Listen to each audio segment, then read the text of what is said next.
Flip of the week, taking something from the trash and turning it into $7,500. Excited about this one. And I think this is actually maybe the flip of the year. I need to go back and look and see. I know we had one sale that was over this, but it was multiple items at one time. So it was one transaction, but I think this is actually the highest flip of the year. So I'll have to go back and check that. And the only one that came from the trash at That's this true. price. That's true. Very true. So we'll dive into all of like what we had into it, any fees, and of course the profits, which is always nice to talk about on an item you got for free. Absolutely. But before we dive into that, I did want to talk or acknowledge the fact that we are about to get hit by a hurricane. We are recording this. We're getting the winds right now. We're getting the winds. We are in the hurricane. So it's coming our way. We're in Central Florida, Orlando area. So it's coming our way. We wanted to try to do this. Our lights have been flickering and we realized we didn't have a episode done for Friday. And yeah, so hopefully we get this done before we lose power. So we do. We have 20-mile-an-hour winds outside the window right now, and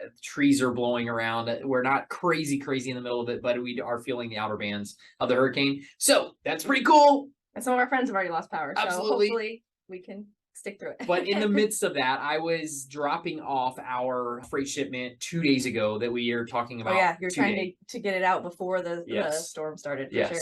So we're doing that. Yesterday. Was it yesterday? Yeah, it was. So yesterday. Time flies when you're having fun.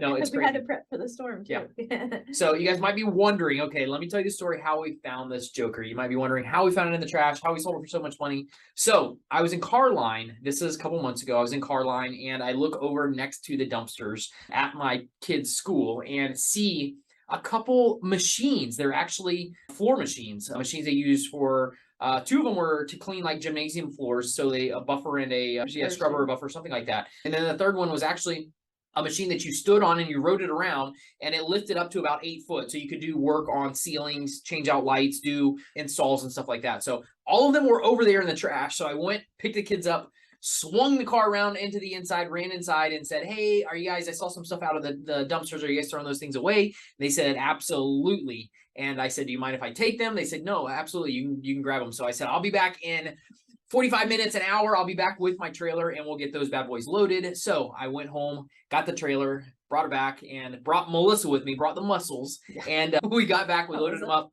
That's how we found them. So you can't just say we loaded them up. So, because yes, we loaded them up. He needed, I went with him to go get these things in because we had to like steer them and put them. We had our kids with us, but it wasn't just wheeling them into the trailer. It was an event. It was definitely an event because you got the first two scrubbers in the blue ones and they were fine. And then the first two I figured out how to unlock them. So these are electric, they're battery powered. Each of them are like 36, 24 and 36 volts, which means 3 batteries and 4 smaller batteries. Anyways, so I figured out how to unlock the first two. The third one, we did not figure out how to unlock it. So you looked everywhere you thought. I did. We are physically muscling this thing. And you're talking about something probably weighing close to, I don't know, 700 pounds, 800 pounds. Melissa and I, it's on wheels, but they're locked wheels. They're locked wheels. That is the key. They are locked wheels because the safety brake is on. Its safety brake is not supposed to move. So we're trying to push this thing. And you might have seen it when we posted it on Instagram. And you might have seen it because a lot of people are like, the safety brake is on. The safety brake is on. The button's right under the thing. Turn the brake off. It would have been nice to know at the time because we pushed, not only did we push that thing, he went and got straps and ratchet strapped and tried to leverage it to pull it up over the bumps of the trailer, pushing it.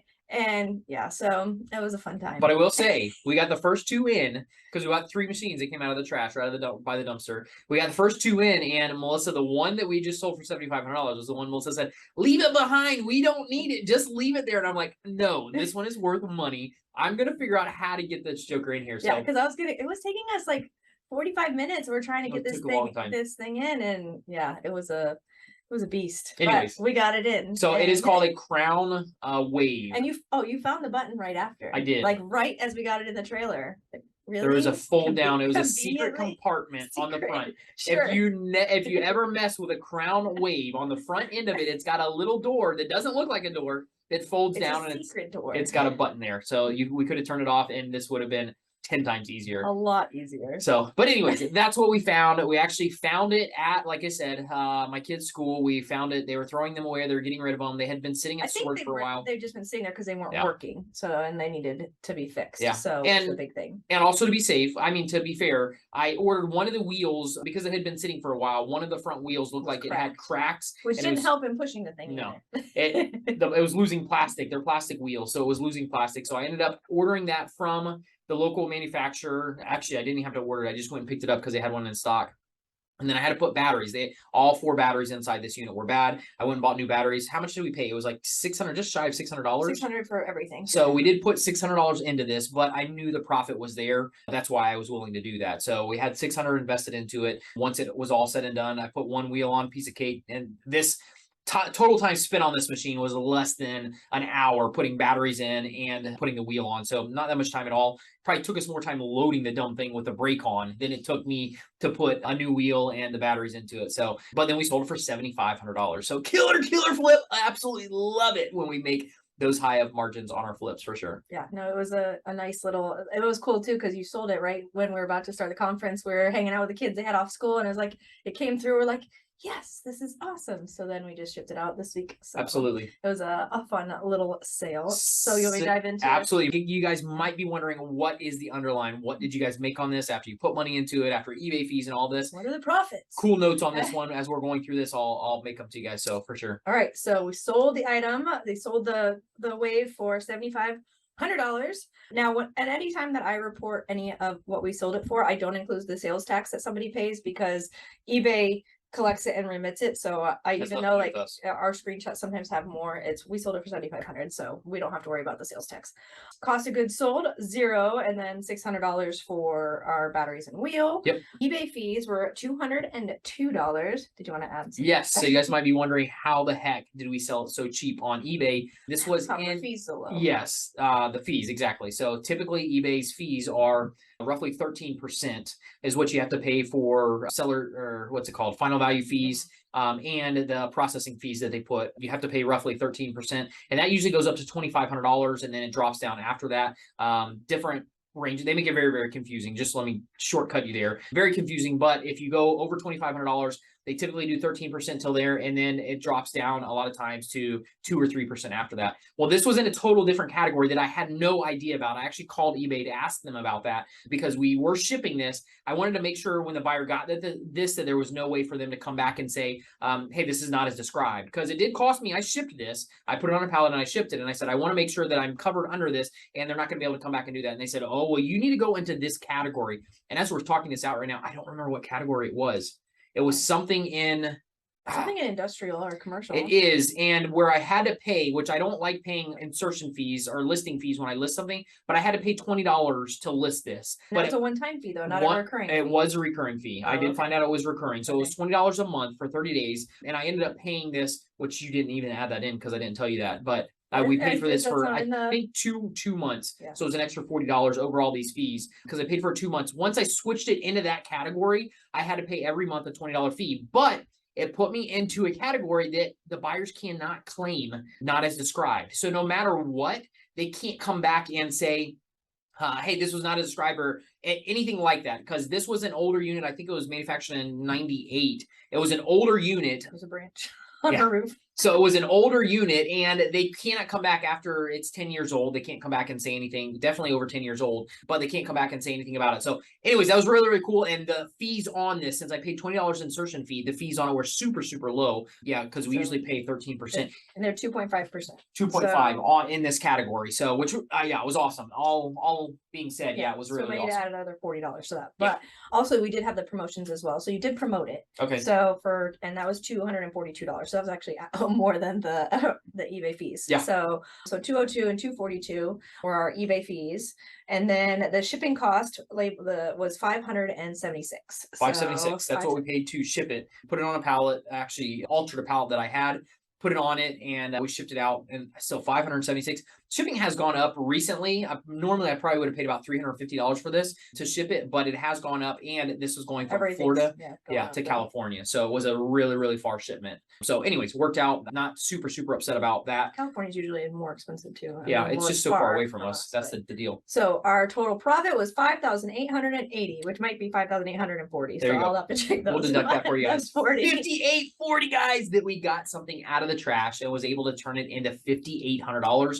I love it. I absolutely love it. So jazzed up, so excited when we're able to make that kind of money and just be able to do these types of flips. I absolutely love it. We recently got a comment that I thought was interesting. Like somebody's like, well, do you always sell these things, or how do you know like to get it, and is it worth it? Like, well, for one, this thing was free. So, but it did take some work to load the stupid thing into the trailer. So it did take our time, but you don't really take risks on stuff. No. So you knew even for parts, you could make money on this thing. So it was totally worth grabbing it. And if you made it half of that, it would have been worth it. So that's a really good point too, that she brings his parts. I could have probably parted this machine out and sold it for more than $7,500 because everything was working on it. I wouldn't have to spin the batteries. I could have just sold the motors, sold all the stuff. But the deal with that is it takes a lot longer to move all those parts versus just selling it as one machine. That's why it goes back and forth. I probably could have made like $10,000 on parting it out. And that's the case with a lot of stuff nowadays. You can make so much money on older items.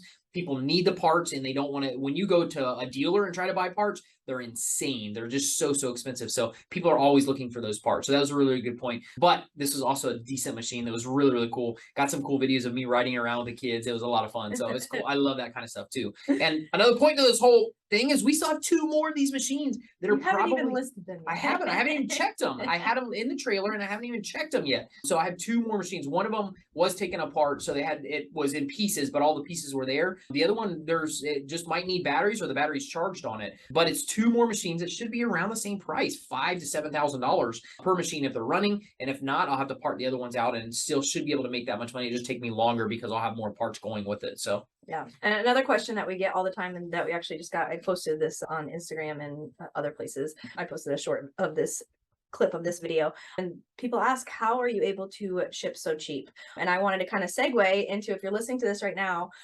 live, or if you're watching the replay and listening to the replay, then it might not be open anymore. But we did right now for listening. It's Flipper University is open, and right now we're planning to close it on Sunday, and we are not going to be opening it as it is right now. That's right. So it's going to be completely different. So this is the last time that you can jump in. If you've been on the fence wanting to jump in, it's the last time you can jump in and have lifetime access. That's right. We were, and you might have heard Melissa, we were at a conference last week, and yeah, we've learned a lot about our business, what we should be doing to help better serve you guys, for sure.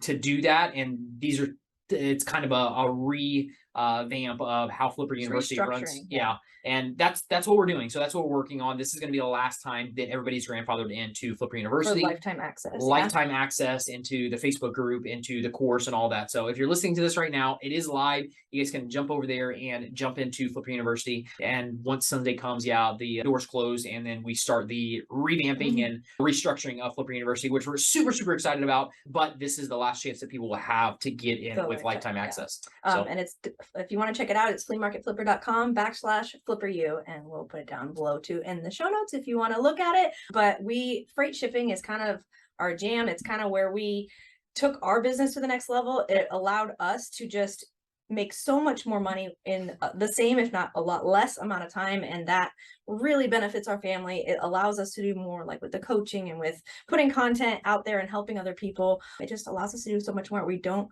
spend a lot of time looking for stuff and listing and shipping, one item for $7,500. How many little items do you have to ship for that? Yeah. And I will tell you too, I had this listed locally the whole time that it was listed on eBay, and I didn't have one person reach out locally. That just goes to show you what shipping does, what it will allow, what it will allow you to do in your business for sure. Because if you're getting it to a bigger audience, chances are, and I even had this sold before Oh, we you went did. on our 6-week road trip over the summer, I had a Someone wanted to guy buy it right then. reach I out was like, a week oh after we were no. gone and said, I want to buy it. I want to come and pick it up, where I wouldn't have to ship it, but he found it on eBay and said he wanted to come and pick it up and buy it. And I was like, I won't be home for another 4 or 5 weeks. So I lost the sale back then. We had to wait a little bit longer, and then I ended up having to ship it out. But that just shows you the power of eBay and getting it, nationwide or worldwide, even on some of your items, that you're able to do that. And that's where we've honed in on the larger item shipping. So it just lets us make so much more money. Because we used to list all of our stuff,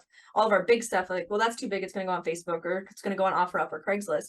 And now we barely use those platforms. We should be cross-posting everything more than we do, but eBay still makes most of our sales. So, and it's just worth it for us to ship and get to so many more people. Absolutely. So yeah. So thank you guys so much for listening. We hope to see you in our members group, and just thank you for always listening and watching. We love you guys. You guys rock. We'll see you on the next episode.